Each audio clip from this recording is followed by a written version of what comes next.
fait près de 2 ans que travaillent les conseillers de quartier, tout d'abord en formation restreinte, tout au long de l'année, c'est près de 10 rencontres annuelles, afin de constituer un relais vertical avec les citoyens, c'est-à-dire nous faire remonter les informations nécessaires, et d'autre part, afin de pouvoir aussi expliquer les mesures qui peuvent être prises dans chacun des quartiers.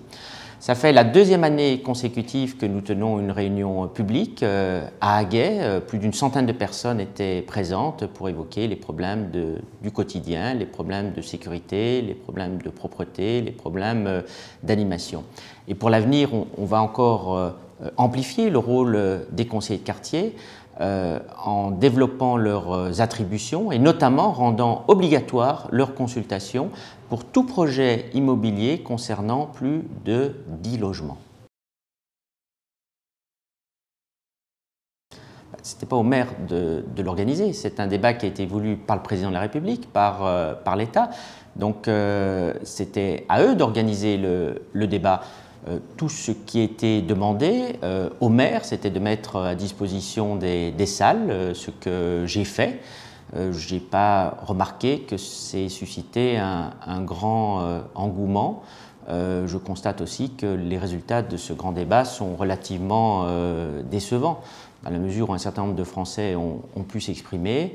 Et les mesures qui sont aujourd'hui proposées ne me semblent pas en adéquation avec les revendications du départ qui, je rappellerai, étaient principalement des revendications de pouvoir d'achat.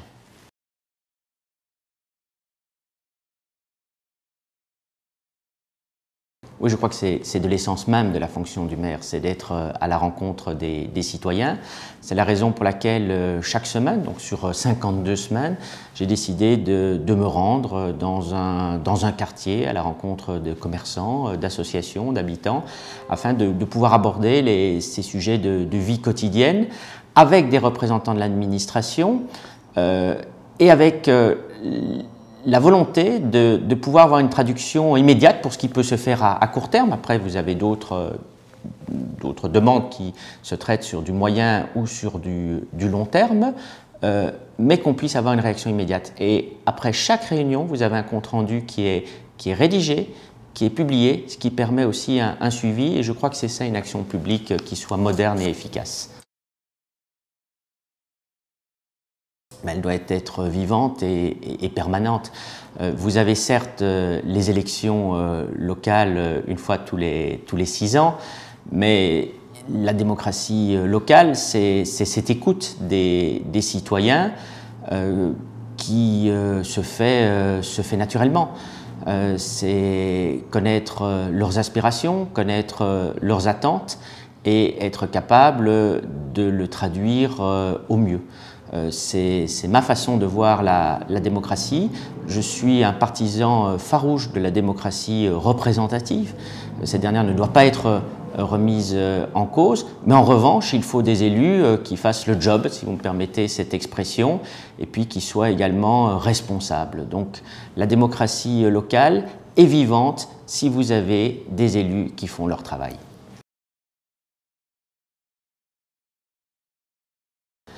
Depuis que je suis maire, on a déjà mis en place un conseil municipal des enfants, un conseil municipal des jeunes qui permet de répondre aux premières aspirations de citoyenneté des plus jeunes, de prendre aussi l'écoute des revendications donc, des plus jeunes, puisque vous savez que c'est la priorité de mon mandat, la jeunesse.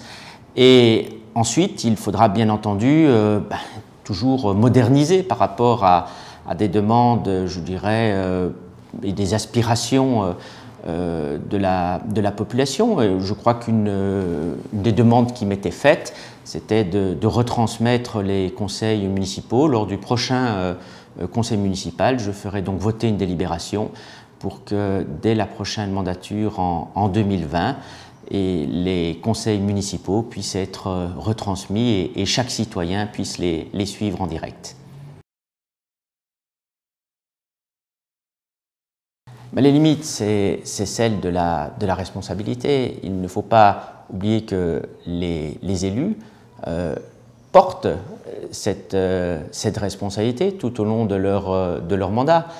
Et trop souvent, on constate que la démocratie participative peut être un moyen pour se défausser aussi sur le citoyen ou un moyen détourné de ne pas assumer directement ses fonctions. Et puis une deuxième limite que je vois, c'est on ne peut pas discuter tout le temps en démocratie, ou bien ça devient le bazar. Je crois que ces derniers mois le montre assez bien. C'est la raison pour laquelle je demeure partisan de la démocratie représentative, mais je crois que le débat entre Montesquieu et Rousseau a été tranché depuis des siècles et un peu partout dans le monde.